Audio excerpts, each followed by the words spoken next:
Hello and welcome everyone to the Indie Game Corner. This is a brand new segment that we're starting to present to everybody, and I think I should get back to presenting more indie games instead of doing like Indie Game Month. I'm just going to be doing a small segment with these games, but these are going to be a couple of games that are going to be shown here that are pretty impressive or interesting to most people that love video games in general.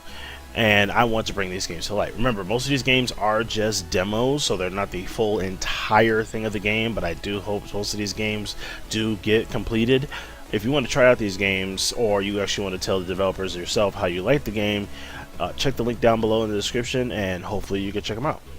So the first game we're going to be talking about is Pocket Dimensional Clash 2. Now, looking at this game, it reminded me deeply of Final Fight and Streets of Rage, but would add it with a Street Fighter and Capcom characters.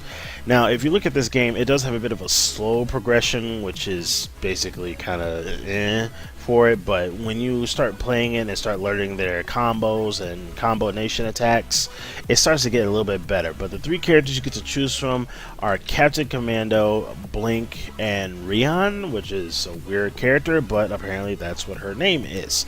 4 players can play this game at once, and so far I really do love this pixel art. I really am interested in how this game's going to continue on. Hopefully it is. It's only been shown as a small demo on Game Jolt, which is kind of sad. I mean, the game looks really well done, and you'll be shocked on how this game is actually been created. It's actually been created on the Mugen engine. Now, if you don't know what the Mugen engine is, I'm kind of shocked that you don't know what it is, because it's been kind of everywhere in the internet. You can check on Reddit, and it's immediately posted there saying, what is the Mugen engine? And it'll immediately tell you what it is. But in my definition of how the Mugen engine is basically, hey, have you ever seen 2 anime characters? Hey, have they ever like interacted with each other on anime whatsoever? No?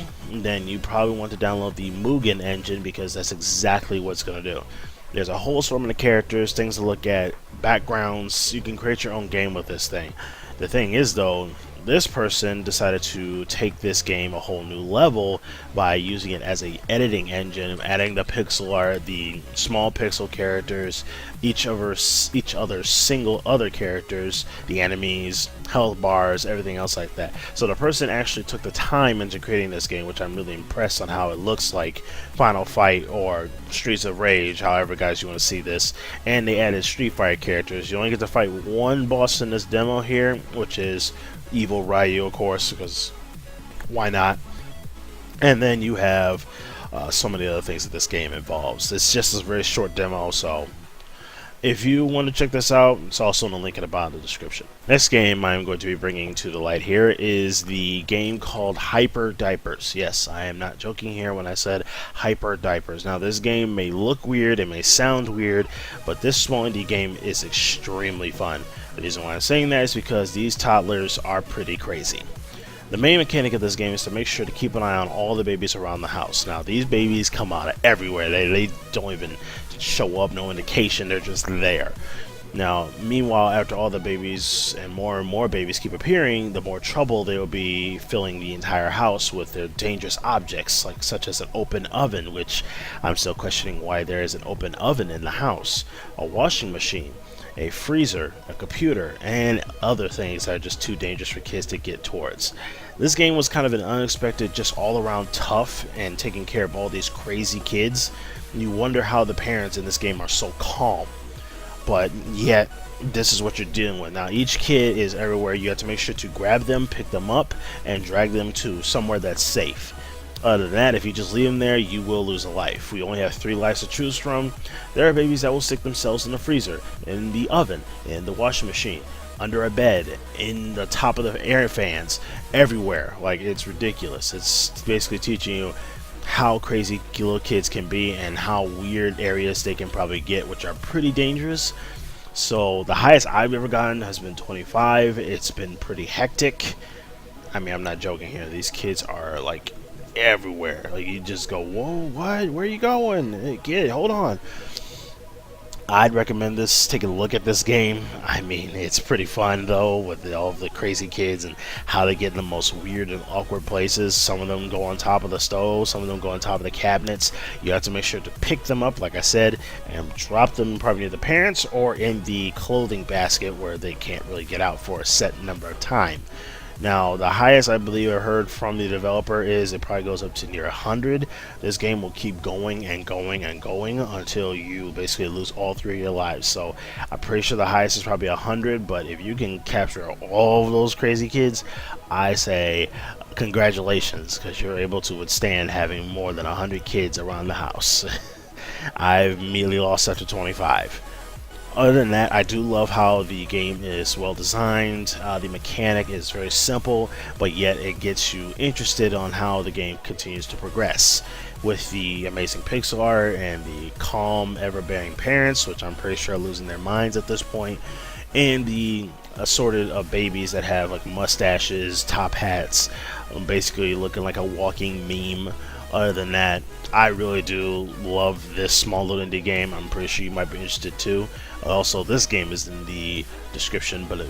After all the craziness with all the kids jumping around and whatnot, we're going to the next game, which is the Mask of Semblance. Now, this is a hand-painted action-adventure RPG focusing on problem-solving, stylish combat, and moral decision-making. Now, this is focusing on a young boy that has been locked away in this prison. It doesn't really tell much why, since this is a very short demo, and he is left in this room with this mask. Now, this mask has a own conscience, like it can talk. And it made a deal with the boy that he said, I will unlock the door if you could take me back to my master. Now, this mask does have kind of a snarky attitude and likes to be like, I know all and I see all, I am better than you. And which is just hilarious, but yet annoying at the same time. Overall, the game is really nice. Storyline, well done art, combat is pretty fluid, and you basically have to think a little bit while you're fighting your enemies, solving puzzles, and discovering yourself and what is the purpose in this world and why you are here. This game does bring a lot to the table, so it takes a lot in. And for you as the gamer, I'm pretty sure this is going to take like a second to go like, oh man, now I know where this is going. Maybe I'm pretty much interested in this. I was definitely thinking of the same thing when I first saw the image. I was like, I'm not sure this is going to look. It's going to be one of those top-down views, kind of the ones that you're just going to be like, I'll play it for a little bit and then it may be good later. Or is it just going to be like straight up, this is really good, I want to keep playing this. Well, it's pretty much the second one, because this game has been really interesting. The character interacts with the player like breaking fourth walls and having the conversation with this mask, and the mask tends to find another solution to the problem. He gives you the choice to say if you want to talk to him or do you want to figure out the puzzle yourself. If you want to talk to him, he'll give you another sort of way to get around the puzzle or get through it. If you don't want to talk to him, I'm pretty sure he'll just be like another use for later for the next puzzle. Now, when it comes to combat, combat is pretty fluid. You can roll, you can dodge roll, you can cut, slice. There are 3 continues, I believe. I haven't really died, I only died once in this demo. Other than that, it does give a lot of what I expect for a hand-painted action-adventure RPG. There are not that many hand-painted action RPGs, yet you hear my definition when I say hand-painted RPGs. Most hand-painted RPGs are pretty well done and pretty good. Other than that, I do love this game. I really wish they continue this. I'm not sure if they are going to continue making more of it or they're going to expand on it. Pretty sure there was a Kickstarter at some point, but this is another game called Mask of Semblance. Check it out below, and pretty sure you like it too. So moving on from talking masks, powerful characters, magic, and robots and things like that, we're going to go back to the Stone Age. Not that far, sorry, let me go a little bit forward, to medieval times. Medieval times, and this game is called Heroes of the Highwall. Now, this is another game that I've been asked to review by, and I thought it'd be great to introduce it to all of you out there that like to watch this channel and actually take the time to looking at all these reviews and probably getting a good idea of what games that you might be interested in. Now, this game is pretty fun. I will admit that. I thought it was going to be boring or something, or going to be one of those point and click adventures. I'm not much of a fan of point and click adventures, but don't get your pitchforks and knives. I'm just saying I don't mind point and click adventures. I mean, Telltale, hello. So the heroes of the Highwall are basically you slay all these evil trolls that are coming to your kingdom. Is pretty fast. It's a high-speed action type of thing, fighting your way through on waves upon waves of trolls that want to take you down while you're using your 3 character bots, which are the magician, the arrows or archer if you want to call it, and the warrior. With that, these guys like to use their powers of the warrior uses this holy axe that likes to hit any enemies that come towards them. The mage uses like a laser, fire, meteor showers, while the archer likes to use explosive arrows. There's a lot that you can do even on single player, which I'm pretty impressed with the fact that they actually added a decent single player to this. You don't need to have friends to play with you unless you have like 4 friends with you. That'd be great. But other than that, this game does bring its amazingly, even though small pixelated type of games, and its well-made characters, followed by making an addictive mechanic that makes you want to come back and keep blowing up all these trolls and their huge caravans that bring tons of more armies and 7 waves of trolls coming at you with their own mages, their own archers, their own warriors, the big guy, which is basically the head boss that takes a lot more to kill. He can one-shot you if you're not careful.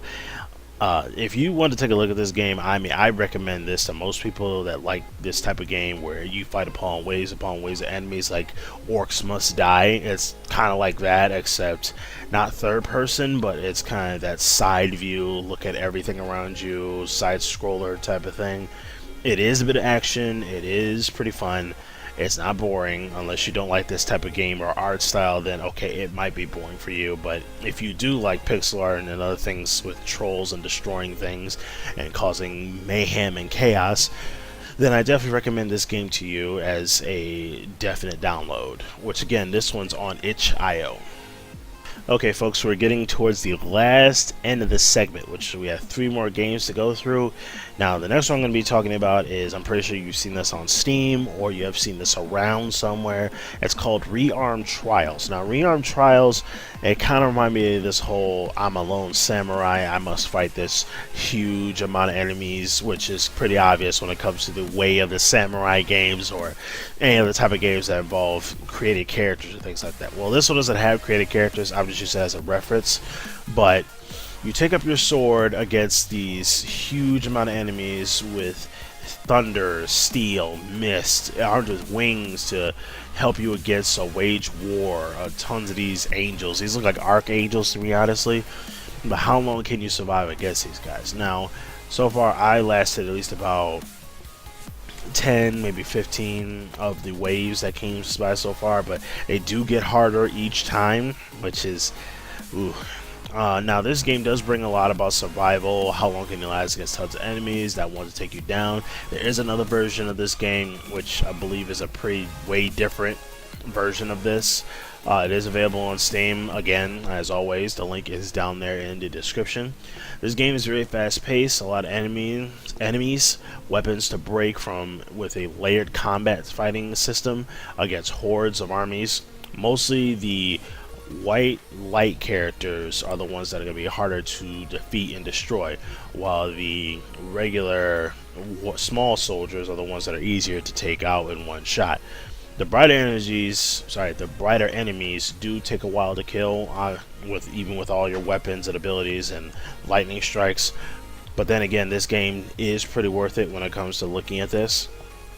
Now, I do love the art style and the idea and how simple the mechanic is. Well, sort of simple, a little bit complex. It does have a lot of multi-layer systems when it comes to the whole fighting system. Now, each weapon or enemy you kill, they do drop weapons, so you can have a broadsword, you can have an axe, you can have something else that involves lightning or spears. Anything along those lines, as long as you kill that enemy and get his item before someone else does. which brings like the whole Mega Man-esque type of mechanics involved. Now, I wish Mega Man had this whole thing where you killed an enemy and you get to use his weapons, like the original TV shows, which were made in the 90s, if I remember correctly. If I'm wrong, say something in the comments. This game has actually been pretty fun. I do like it. I played it like at least 3 to 4 times. I try to do my best not to die too much, but at least it does bring you to come back. Not like how Dark Souls 3, when you die again and again and again, you just go like, I don't want to play this anymore. But then you decide to come back because you want to play it again. Alright, now we're getting to our last bit of games here, which the next game has actually been a winner of the Pixel Day event for like a game jam that was this year. It's called Knightin.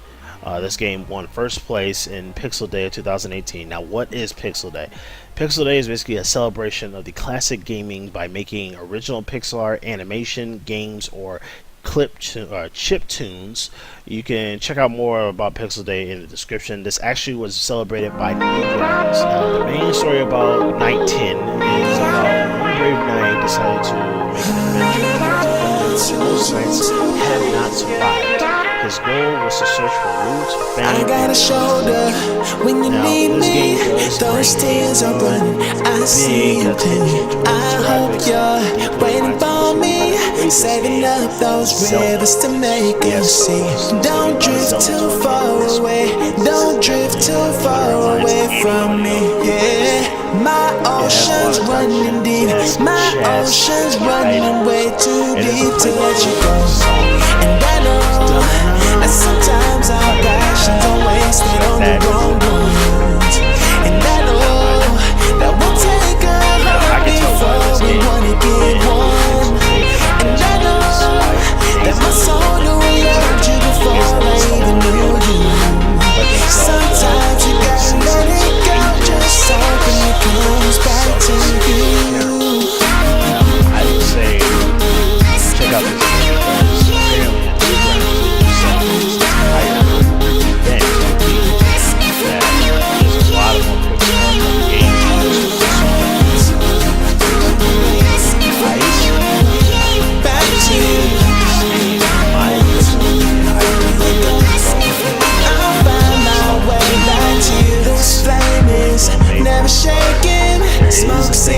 apparently I'm blazing for you, hear me singing over mountains, through the valleys, trying to make it to you.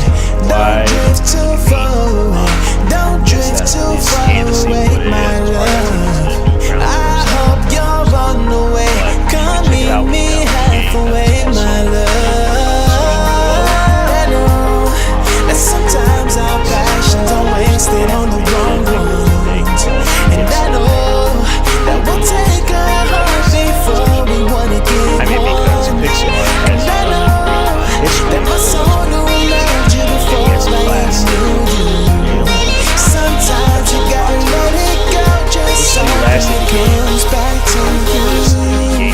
Second, as this game is going, a lot of like this one is a casual game. I'll find my way back to you. I have this game wherever I go, I come back to you. Oh my,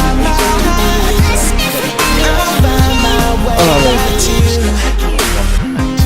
But had this type of game is played Mario Inc. I'll find my way back to you. I played a couple of this game. There's a lot of patience involved. How to figure out certain ones that you are giving are having a bit of trouble at. Other than that, this game is really nice. FX, nice music, and things that just bring it along. I'm normally not type of fan of casual games. I know, like, you know, the games I've been talking about with blow explosions and things like that. But I'm pretty sure you'd like this if you take a look at it.